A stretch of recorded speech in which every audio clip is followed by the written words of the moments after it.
Subscribe now and press the bell icon. Never miss an update.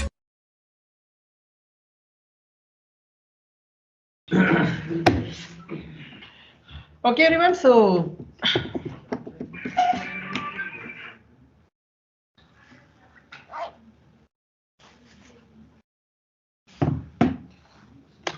हम joints और सबक्वेरीज भी पढ़ने वाले हैं, है ना। बट उसके पहले अब मैं सोचता हूँ कि थोड़ा सा टेबल वगैरह पर आ जाते हैं हम लोग, कि कंस्ट्रेंट पढ़ लेंगे। डीडीएल पर आते हैं। याद है हमने डीडीएल बताया था, क्रिएट, अल्टर, ड्रॉप, प्रीनेम, ट्रंकेट। किसी स्ट्रक्चर को बनाने के लिए जो भी कमांड्स होती हैं और उसको बाद में मैनेज करने के लिए, जैसे आपने पूछा कॉलम ऐड कर सकते हैं, बिल्कुल कर सकते हैं, ठीक है। तो किसी स्ट्रक्चर को क्रिएट करने के लिए जो हम बनाएंगे वो होगा हमारा, उसके सारे कमांड्स आते हैं एक पर्टिकुलर कैटेगरी में, that is DDL, data definition language, right. ठीक है। तो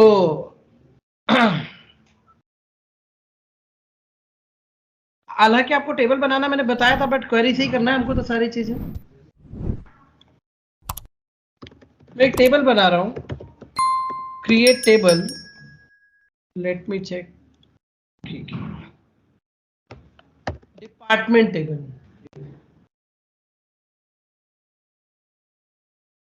it is better. Location table, मैं 3 टेबल बनाऊंगा। हम 3 टेबल वाले ज्वाइन भी करेंगे, फिर मजा आएगा। एक लोकेशन आईडी है, हर लोकेशन का एक आईडी होगा जो कि इंटीजर है, 4 डिजिट का होगा, और ये हमारी प्राइमरी की होगी।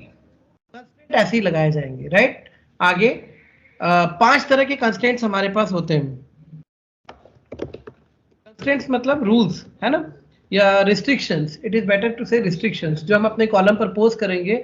और इसके बाद फिर हमें ध्यान नहीं रखना है, हमारे कंस्ट्रेंट ध्यान रखेंगे। कुछ भी इनवैलिड डेटा आने से वो खुद ही रोक देंगे, क्योंकि उसके ऊपर एक रूल लगा हुआ है, राइट।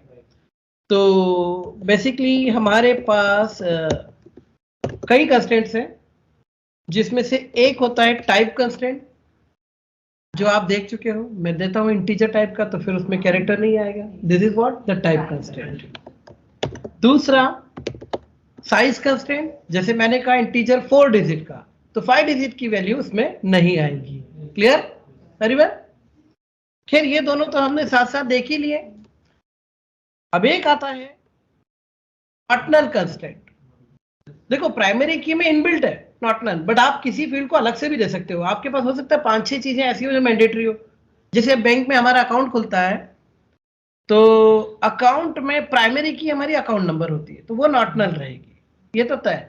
लेकिन हम कुछ और भी चीजें चाहते हैं, जैसे आजकल हो गया है कि भाई यूआईडी के बिना अकाउंट नहीं खुलेगा, पैन नंबर के बिना अकाउंट नहीं खुलेगा, तो ये दोनों फील्ड कैसी होंगी, नॉटनल टाइप की। Clear, very well. एक होता है यूनिक कंस्ट्रेंट, आप समझ गए, है ना, कोई वैल्यू रिपीट नहीं होनी चाहिए। हालांकि प्राइमरी में 3 और 4 का कॉम्बिनेशन अपने आप बन जाता है, ठीक। बट ये दोनों कंस्ट्रेंट आपको अलग से भी अवेलेबल हैं। Any doubt?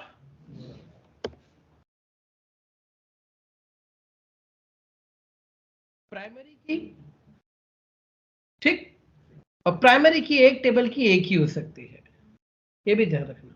एक टेबल में केवल एक प्राइमरी की बन सकती है। नॉटनल, यूनिक, फॉरेन की जितना चाहो उतना बनाओ, पर प्राइमरी एक टेबल की एक ही होगी। हाँ, और कुछ कॉलम ऐसे हो सकते हैं जिनको आपने नॉटनल भी बोला हो और यूनिक भी बोला हो, जैसे पैन आईडी, पैन नंबर, जैसे यूआईडी, वो भी आप रिपीट थोड़ी चाहोगे, और ब्लैंक भी नहीं चाहोगे, फिर भी वो प्राइमरी की नहीं है। अगर किसी ने डेटाबेस कभी पढ़ा हो, तो एक की हम पढ़ते थे नॉर्मलाइजेशन के केस में, कैंडिडेट की। कैंडिडेट की मतलब वो की जो कि प्राइमरी हो सकती थी, वो सारी प्रॉपर्टी फुलफिल करती है, but in spite of that वो प्राइमरी नहीं है, राइट, क्योंकि अकाउंट नंबर प्राइमरी है।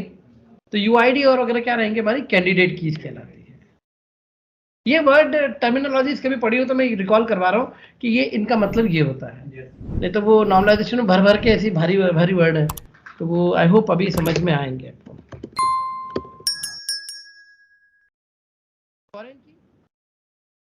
अगर मैं प्राइमरी को बोलता हूं पेरेंट की, तो ये होती है आपकी है ना, हमने वो रिलेशन भी समझे थे तब देखा था। And the last check constraints क्या होते हैं मैं बताऊंगा आराम से, डोंट वरी, राइट एवरीवन। तो ये सारे कंस्ट्रेंट्स हम लोग लगा सकते हैं। अब समझते हैं इनको। छोटी सी टेबल बना रहा हूं, इसमें तो मुझे कुछ भी नहीं है, तो मैंने दूसरा कॉलम दे दिया है लोकेशन नेम।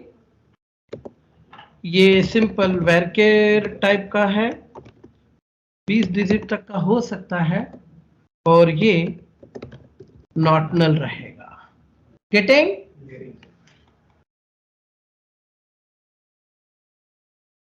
एक टेबल बन गई मेरी।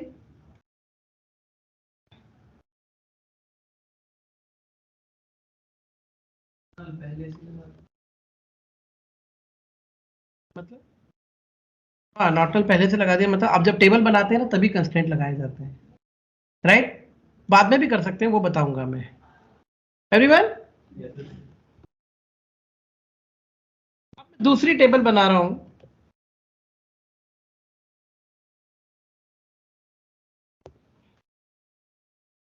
Department number, sorry department table जो मैं अभी बनाने जा रहा था।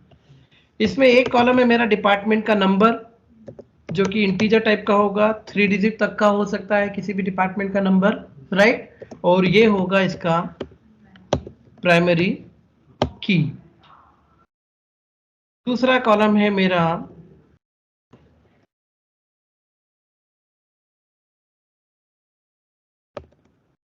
नेम, जो कि डिपार्टमेंट का नाम है, और तीसरा कॉलम है मेरा लोकेशन आईडी, राइट?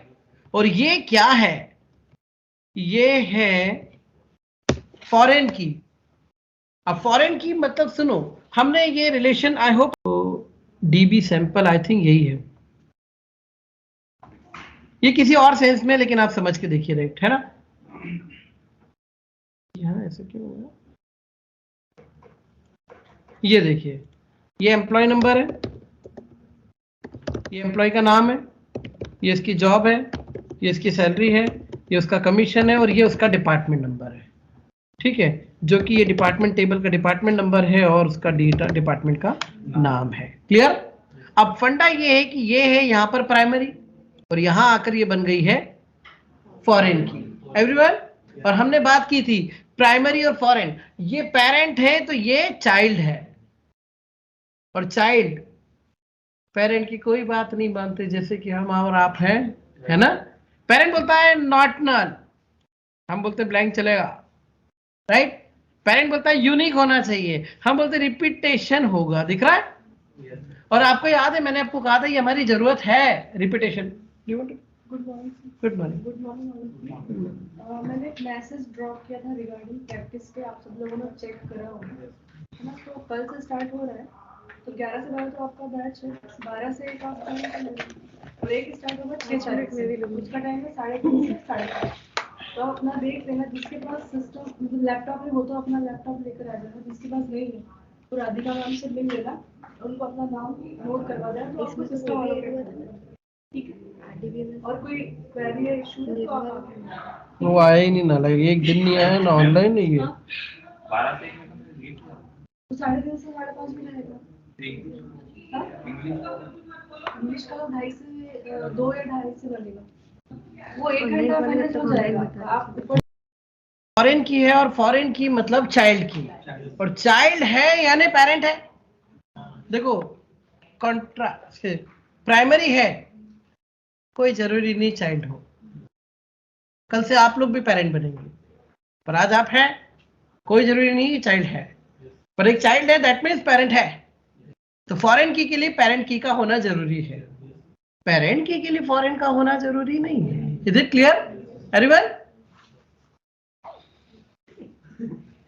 सिर्फ एक एग्जांपल लिया था, अब आगे तक के सपने नहीं, वापिस आओ। हाँ इधर सोच रहे। तो हमने एक बात की थी कि फॉरेन की में रिपीटेशन चाहिए, क्यों नहीं चाहिए? आपके कॉलेज के पास सिर्फ 3 कोर्स हैं, B C S, B I T और MCA, तो क्या बच्चे 3 ही पढ़ाएगा वो? हमारे यहाँ 4 कोर्स, तो हम 4 बच्चे पढ़ा ले बस, कमा लिया। नहीं ना, हम 4 कोर्स में 4000 बच्चे पढ़ाएंगे, गेटिंग है ना। तो 1000 बच्चों का कोर्स रिपीट होगा या नहीं होगा? आप सबके आगे RDBMS लिखा है या नहीं लिखा है? तो ये हमारी जरूरत है, गेटिंग।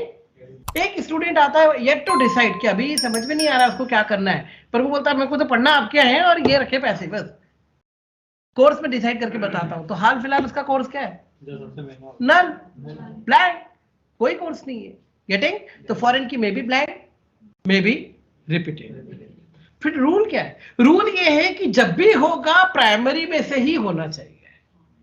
हमारे कॉलेज में किसी ने प्रोविजनल एडमिशन ले लिया एंड अभी डिसाइड नहीं किया कि BECS या BEIT या MCA 6 सेम वाला क्या, तो हाल फिलहाल उसका कोर्स ब्लैंक है। लेकिन जिस दिन डिसाइड करेगा वो कल से आकर बोले मुझे बीकॉम दे दो, हम बोलेंगे पागल है क्या? हमारे पास जो है नहीं हम कैसे दे सकते हैं? जो है उसी में से लेना पड़ेगा। यानी फॉरेन में जब भी डेटा होगा, यू फॉरेन की मे बी नन, बट जब भी डेटा होगा it should be from primary. Getting my point everyone?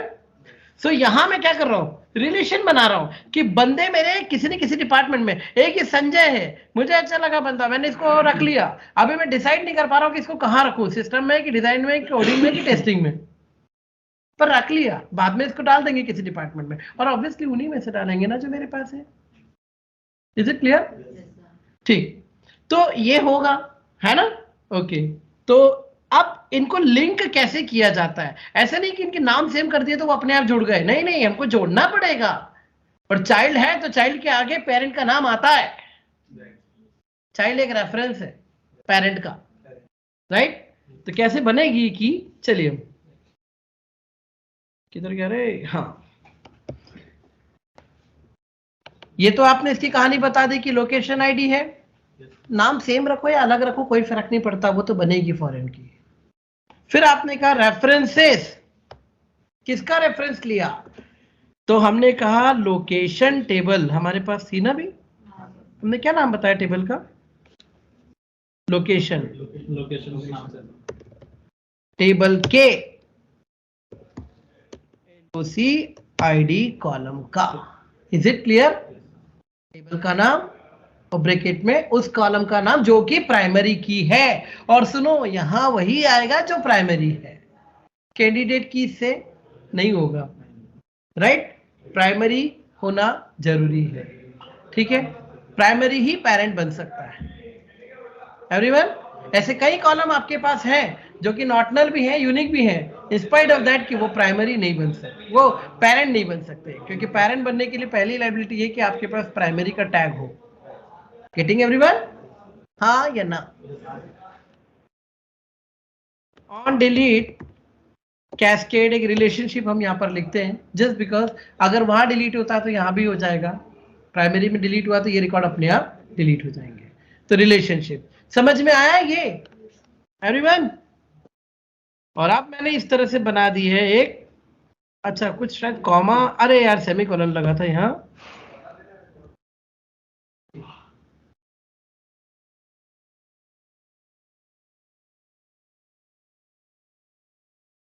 अभी क्या बोल रहा है? अरे यार DPT ऑलरेडी एग्जिस्ट,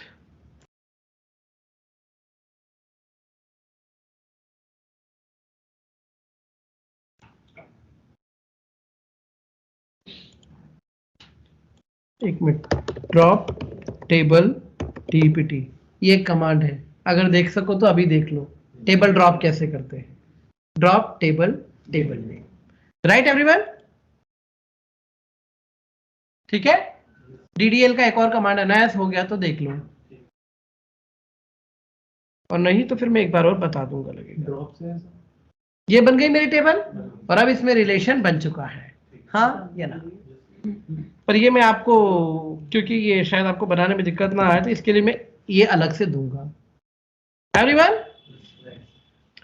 अब रिलेशन बन गया कैसे कि हमने बना दी है एक लोकेशन टेबल, लोकेशन टेबल में एक LOC ID था और लोकेशन का नाम था, ठीक? लोकेशन मैंने कह दिया 111 इंदौर, 112 मुंबई, 113,114 भोपाल और दिल्ली। और अब हर डिपार्टमेंट एक पर्टिकुलर लोकेशन पर होगा। ये 111 में है, ये 111 में है, ये 112 में है। आया समझ में? तो आप देखिए जब ज्वाइन होगा तो कैसे होगा। ये अभय कहाँ है, किस लोकेशन पर है? तो अभय है 10 में, 10 सिस्टम का है और सिस्टम 111 पर है और 111 इंदौर में है। मिला एवरीवन? ऐसे घूम के जाना है, इसी को कहेंगे ज्वाइंस। मजा आने वाला है। मैंने जब ज्वाइंस के बारे में बात की थी तब आपसे कहा था कि आपको दो टेबल कुछ इस तरह से बनानी है कि उनको कनेक्ट किया जा सके, और हर दो टेबल आपस में कनेक्ट नहीं होंगी, कुछ इनडायरेक्टली भी होंगी, जैसे ये दोनों। अब एम्प्लॉय टेबल और लोकेशन में क्या कॉमन है? कुछ भी नहीं, लेकिन ये है ना म्यूचुअल फ्रेंड, वो आएगा एवरीवन। तो इस पर हम बाद में बात करेंगे। चलिए, तो अब फाइनली एक और टेबल बनानी है हमको। डीडीएल समझ में आ रहे हैं आपको? और कंस्ट्रेंट के साथ में, बल्कि अब मैंने बनाया एक employee table, employee number, right, employee का नाम, एम्प्लॉय नंबर प्राइमरी की, 4 डिजिट की, ई name,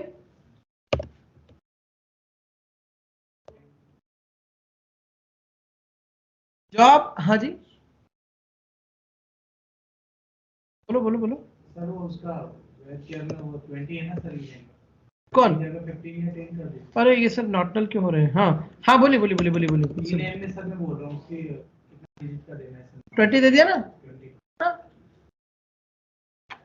job, salary integer type की 7 डिजिट तक की, ठीक। कमीशन इंटीजर टाइप का 7 डिजिट का।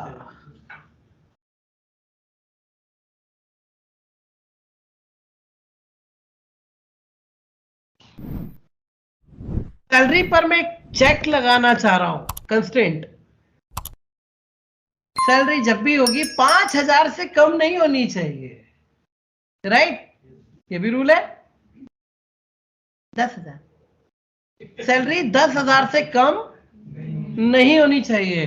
तो जब भी मेरा यूजर एंट्री करे 10 से कम दे तो मैं उसे वही रोक दूं। उसके लिए मैं यहां पर रूल बनाऊंगा, चेक कंस्ट्रेंट लगाऊंगा। दिख रहा है?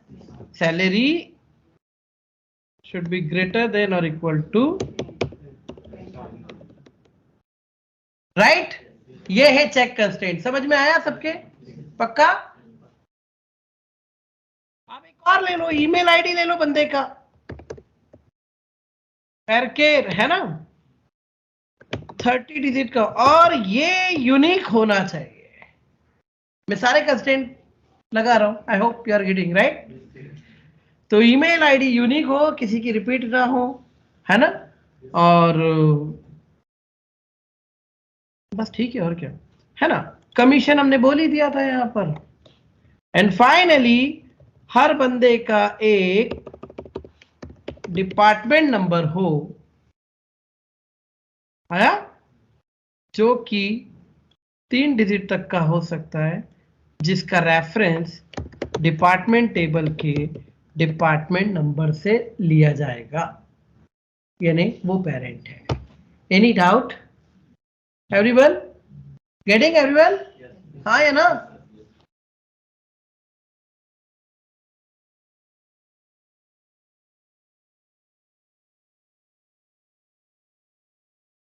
आपको ऐसे लग रहा है कि यहाँ कोई दिक्कत है?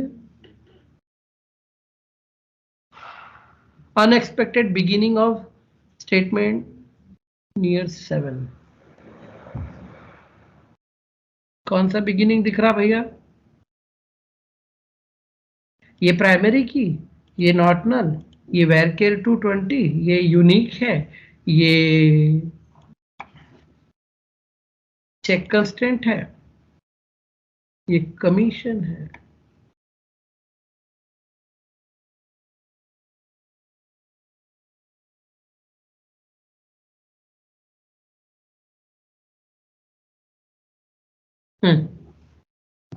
जबरदस्ती की एरर दी जाती ना लगे, मैं वही सोचूं कि यार हाँ मतलब ठीक है। तो ये पूरा पेज आपको दिया, ठीक है। तो उठाते, अच्छा टाइप कंस्ट्रेंट देख लिया, साइज देख लिया, नॉर्मल देखा, यूनिक देखा, प्राइमरी देखा, फॉरेन देखा और चेक कंस्ट्रेंट। फॉरेन की कीवर्ड यूज नहीं हुआ था, नोटिस किया आपने? लगेगा बाद में बताता हूं, अभी तो रेफरेंसेस दिया, मतलब ही यही कि ये उसके रेफरेंस यानी उसका चाइल्ड है ना। एक फटाफट कर लेते हैं।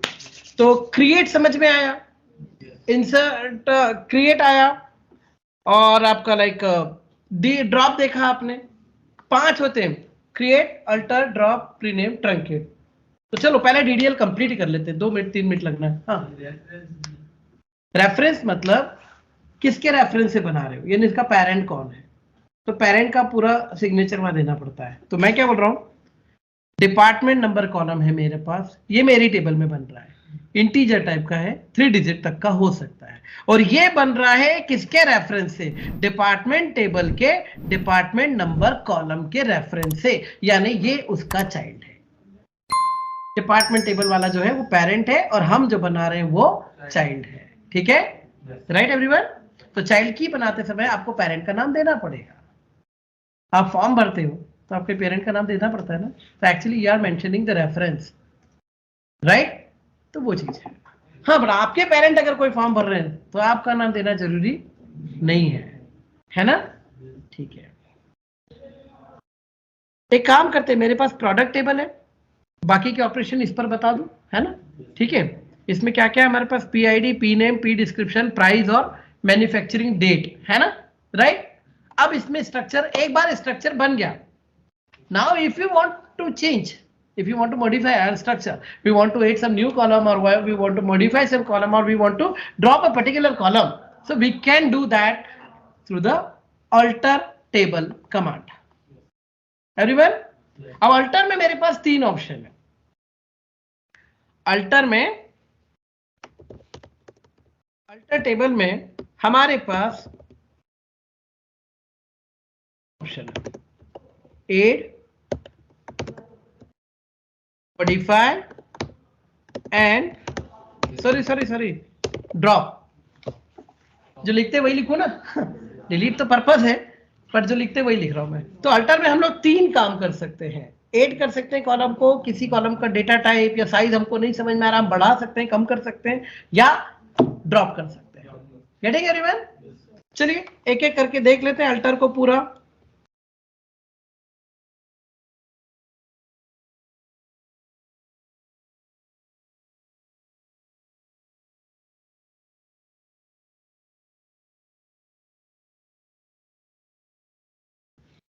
ना मैं चाह रहा हूं कि मैं इस टेबल में एक कॉलम ऐड करूं, राइट। तो मैंने कहा alter table product add remark नाम का एक कॉलम, जो कि वेर केयर 20 डिजिट का होगा। बाय डिफॉल्ट जो भी कॉलम आप ऐड करते हैं वो आपका लास्ट कॉलम होता है।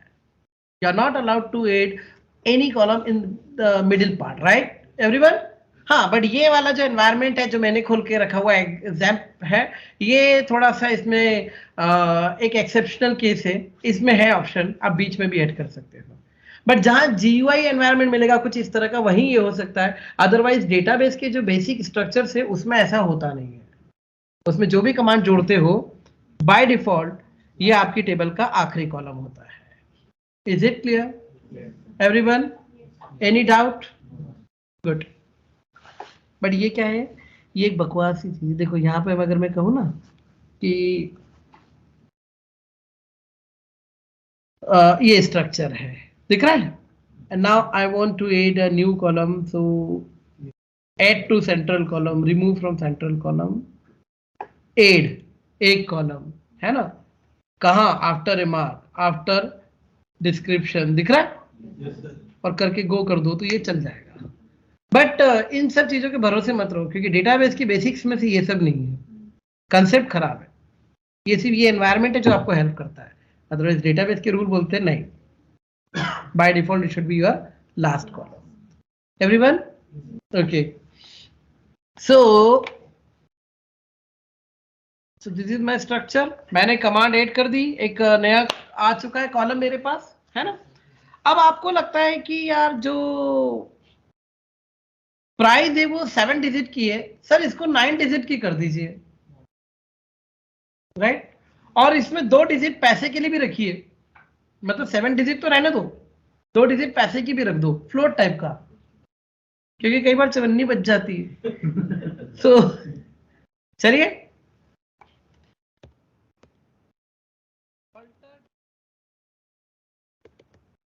प्रोडक्ट मॉडिफाई, क्योंकि कॉलम ऑलरेडी है, हमें तो चेंज करना है, and we can not change the name of the column, right.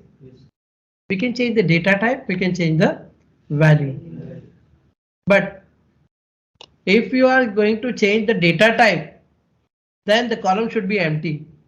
अगर ऑलरेडी नंबर रखे और अब आप बोलते कैरेक्टर कर देंगे तो नंबर कैरेक्टर में कैसे जाएंगे, एम्प्टी हो तो करना, नहीं तो फिर आप लेंथ तो बढ़ा लो, है ना। तो आपने क्या कह दिया, मॉडिफाई किया इसको, मॉडिफाई करके आपने कहा क्या नाम था उसका कॉलम का जिसको हम बढ़ाने वाले थे, चेंज प्राइस, है ना। और आपने कहा उसे इंटीजर टाइप का कर दो और 9,2।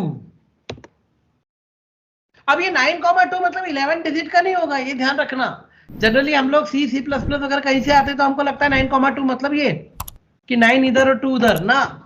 The total will be 9 including 2 for the decimal, that means 7 and 2, right. Total will be 9, जिसमें से 2 पॉइंट के बाद के। एवरीवन आया, okay. And if you want to add a constraint you can go for the constraint also. जैसे तुमने कह दिया कि ये ऑर्डिनल है, हो जाएगा।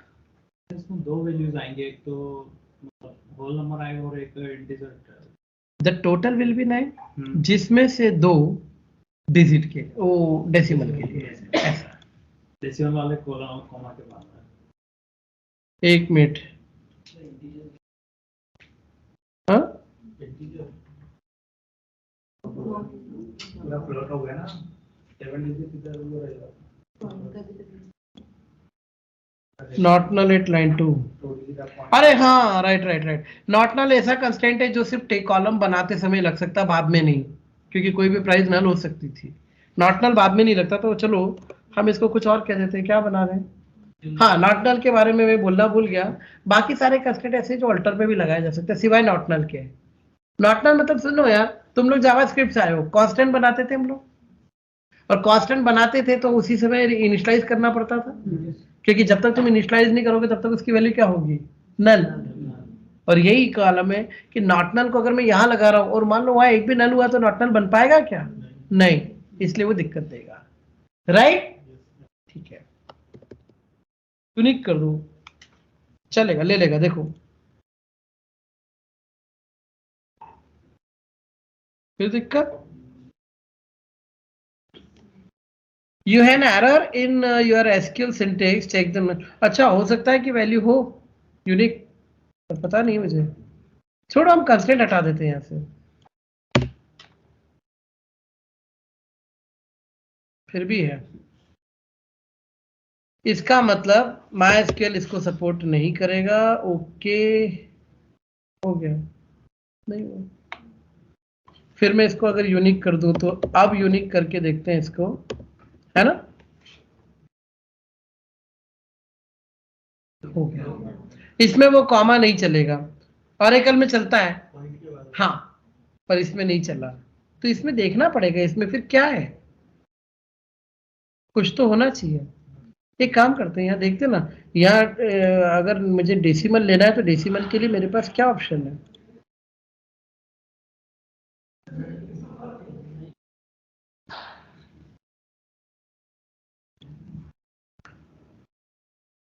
Tiny int, small int, medium int, int, big int, decimal, okay, इसलिए डेसिमल है यहाँ पर। ओहो, फ्लोट का है, फ्लोट है तो फिर फ्लोट ले सकते थे हम लोग, है ना। ऑरेकल में क्या होता है, मतलब देखो इन सब का पायनियर सबसे ऊपर जो है डेटाबेस वो ऑरेकल है। तो ऑरेकल में ऐसा है कि फ्लोट नाम की चीज ही नहीं है, वहाँ इंट से ही सब चलता है। इंट सिंगल दे दिया तो इंटीजर है, और अगर कॉमा करके दे दिया तो वो फ्लोट है, राइट। इसलिए यहाँ नहीं है, ठीक है। तो ये हो गया। Now if I want to add, I want to delete a particular column, so I can. कैसे? जैसे मैंने यहां पर कह दिया alter table product column, column का नाम। अब जैसे आपने कह दिया रेमार्क, अच्छा रेमार्क की जगह कोई और कॉलम है जिसमें ढेर सारी वैल्यूज रखी हुई है, तो भी उसे कोई फर्क नहीं पड़ता, वो तो वैल्यू के साथ डिलीट कर देगा, राइट। आप मत सोचो कि वो बोलेगा कि वैल्यूज है तो नहीं करेगा, नहीं कर देगा। देखो, do you want to? Yes, ये लो गया, चेक इट आउट, गया वेरी वेल। सो एक बार स्ट्रक्चर बन गया तो ये फाइनल नहीं है, आप बाद में अल्टर से भी इसको मैनेज कर पाएंगे। Any doubt? नया कॉलम ऐड करना, पुराना हटाना, या मॉर्निंग, या पुराने को मॉडिफाई करना, ये तीनों पॉसिबल है हमारे लिए, राइट एवरीवन? हाँ या ना? सो क्रिएट हुआ, ऑल्टर हुआ, ड्रॉप देखा आपने। अच्छा यहां मैंने जो किया था वो ड्रॉप कॉलम था, और पहले जो किया था ड्रॉप टेबल, टेबल नेम, इससे टेबल ड्रॉप होती है। एक और छोटा सा कमांड बच जाता है, 2 मिनट देख लेते हैं। रीनेम प्रोडक्ट टू, क्या करूं, प्रोडक्ट्स, एस लगा दिया। अबे यार रीनेम टेबल, हाँ टेबल कीवर्ड लिखने ही रह गया। Rename table these two these, हो गया। अब एक बार रिफ्रेश कर लो, अब आप देखोगे ये प्रोडक्ट्स हो चुका है ना। और अगर मैं ये कमांड चलाऊं कि सिलेक्ट स्टार फ्रॉम प्रोडक्ट, ये मैं इसे अगर प्रोडक्ट चला दूं तो ये मुझे एरर दे देगा कि ऐसी कोई टेबल है ही नहीं, table demo dB dot product doesn't exist. जहां जहां था रजिस्ट्री में हर जगह उसने नाम बदल दिया। तो ये पांचों समझ में आया डीडीएल आपको? Create, alter, drop, rename, truncate, everyone? हाँ या ना? ट्रंकेट नहीं बताया ना? हाँ मेरे मुंह से निकला, ट्रंकेट नहीं बताया, राइट।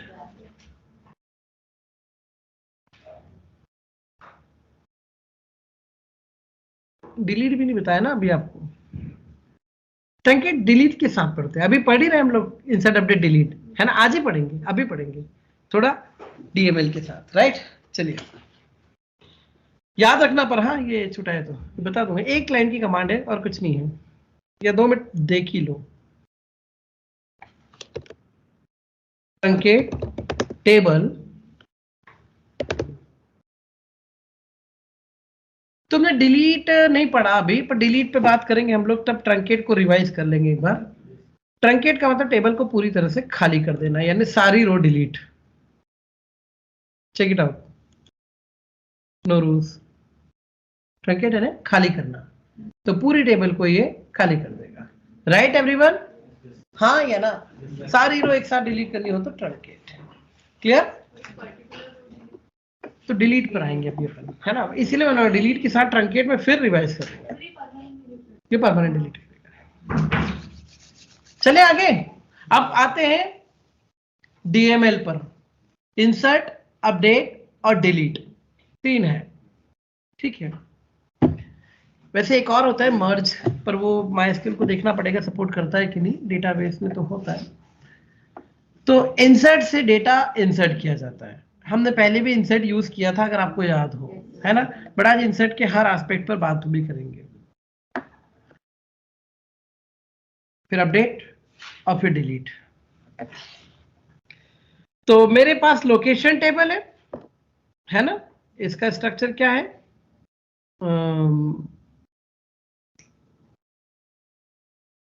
एलओसी आईडी और एलओसी नेम, है ना? चलिए, insert into location table. Values में आपको देना है बैक टू बैक वैल्यूज, जितने कॉलम है उतनी पूरी वैल्यूज, ठीक है? अब आपने कहा यार ये कितने डिजिट का था लोकेशन अपना? नहीं, लोकेशन आईडी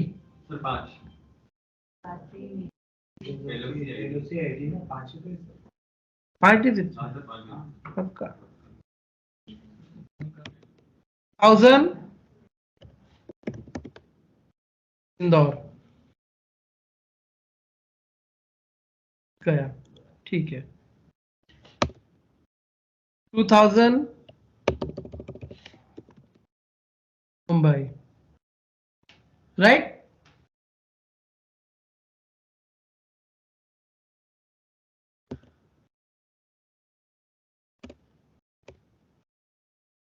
ये इसमें चलता है अपना, क्या बोलते हैं, एसक्यूएल सर्वर होता है ना माइक्रोसॉफ्ट का, वहाँ ये चलता है। मैं एक बार सिर्फ ट्राई कर रहा हूँ, यहाँ चलेगा क्या? हाँ, मल्टीपल है ना? मैं I just want to check कि यहाँ अलाउ करता है कि नहीं। माइक्रोसॉफ्ट का जो है ना उसमें ही चलता है ये।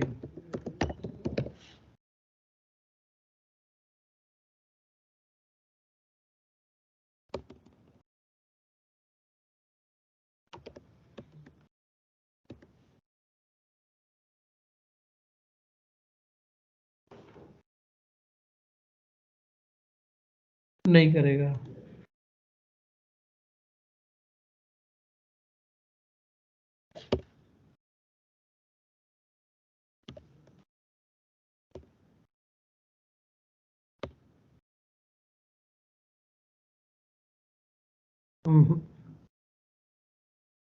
ठीक है,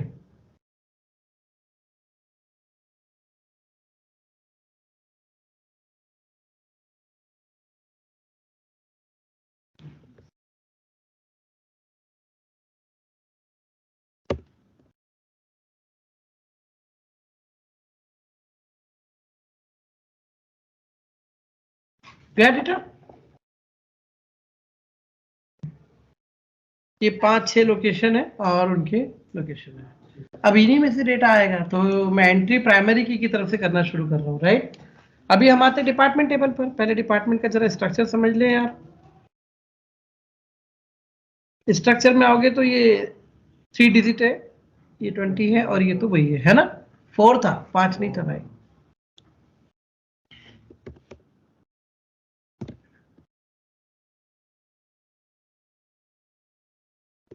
आपको तो सभी अच्छा है ना, आपको क्या करना है? आपको तो करना ही नहीं है। देखने में भी इतनी आलसी आती है क्या?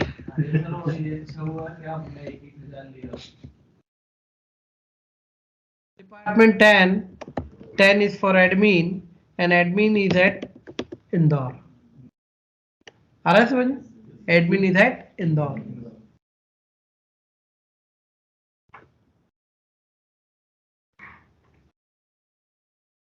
डिपार्टमेंट डज नॉट एग्जिस्ट, अरे सॉरी,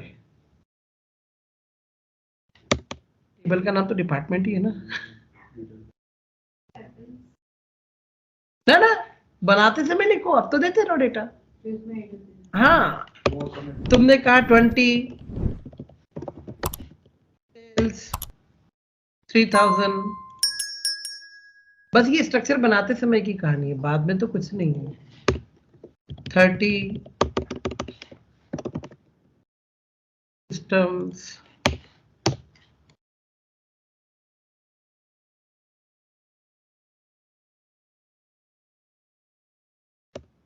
और क्या था ये?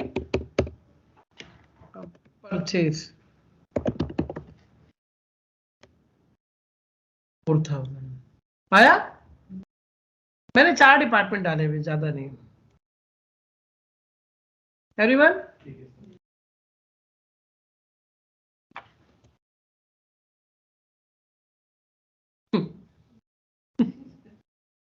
यहाँ से भी हो जाता है, पर ये GUI में होता है, ऐसे डेटाबेस की कमांड्स नहीं बोलती, राइट। ओके, तो ये बंदे किसी न किसी ये सारे डिपार्टमेंट है। अब हम चलते हैं एम्प्लॉय टेबल पर, यहाँ बहुत सारी बातें होनी है आपके पास, बट पहले एम्प्लॉय का स्ट्रक्चर जरा देखना पड़ेगा।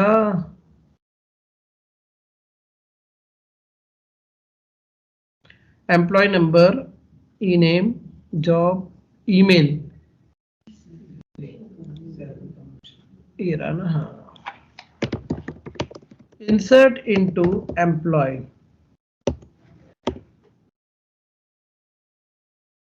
वैल्यूज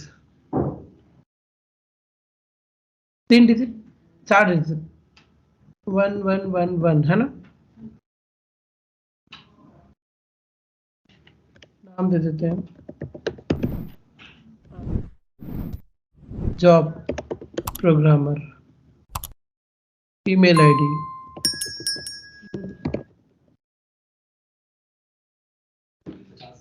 है ना, सैलरी,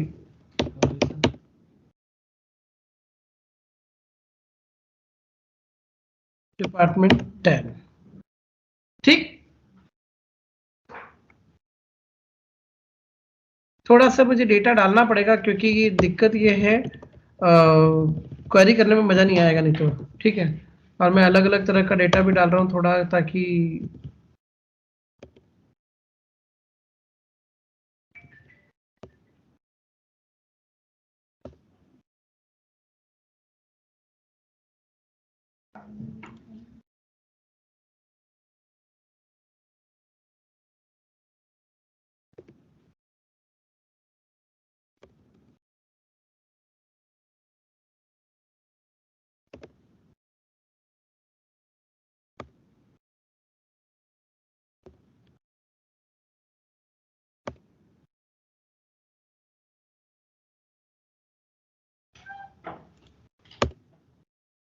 आज हम जॉइंट्स पर नहीं आ पाए, कोई दिक्कत नहीं है।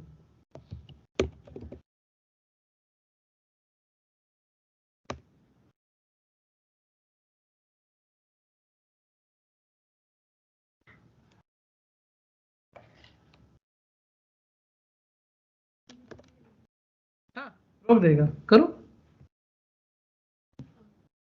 कम की ले लेगा, ज्यादा की नहीं लेगा। हाँ, 4 डिजिट मतलब अप टू 4, उसे कम चलेगा, 1 2 3 4 चलेगा, वहां से उसके ऊपर नहीं जाने देगा। मैं चाह रहा हूँ ये सारी गलतियां आप करके देखना, कंस्ट्रेंट्स तोड़ तोड़ के, राइट।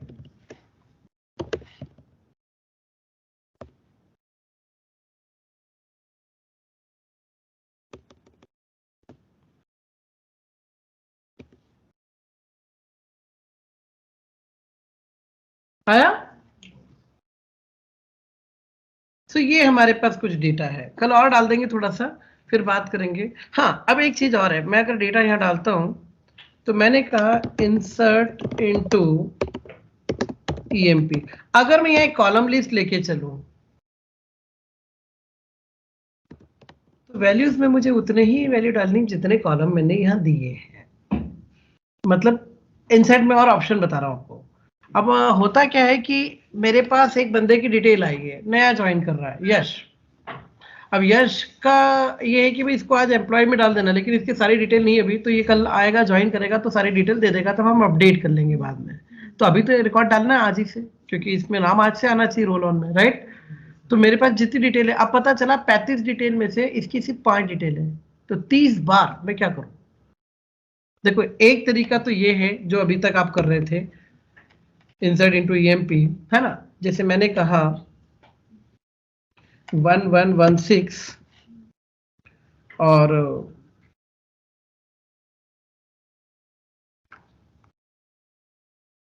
यश, जॉब इसका मुझे नहीं पता, राइट। ईमेल आईडी नहीं पता, है ना। सैलरी अभी डिसाइड हो गई है, कमीशन नहीं है मालूम, और डिपार्टमेंट इसको कौन सा देंगे ये भी नहीं पता, ठीक है। अब कोई कंस्टेंट हमको एरर दे सकता है, यहाँ पर नहीं दे रहा है, मतलब हमने फॉलो किए हैं। मुझे लगा एक आध मैंने कोई नॉट यूनिक का वायलेशन किया हो, करूंगा तो एरर आएगी। हाँ, ये आया। अब कितने सारे नल लिखे दिख रहे हैं आपको। इसी तरह से मैं इसको एक और काम कर सकता था, इतने बैठ के अगर 35 में से 30 वैल्यू है ही नहीं मेरे पास, तो 30 बार नल लिखो ना। फिर मेरे पास दूसरा तरीका है, मैं बोलता हूं क्या क्या है मेरे पास, एम्प्लॉय नंबर है, ई-नेम है, सैलरी है, ठीक। तो अब मुझे वैल्यूज में उतनी ही वैल्यूज देनी है। आया सीन? हाँ,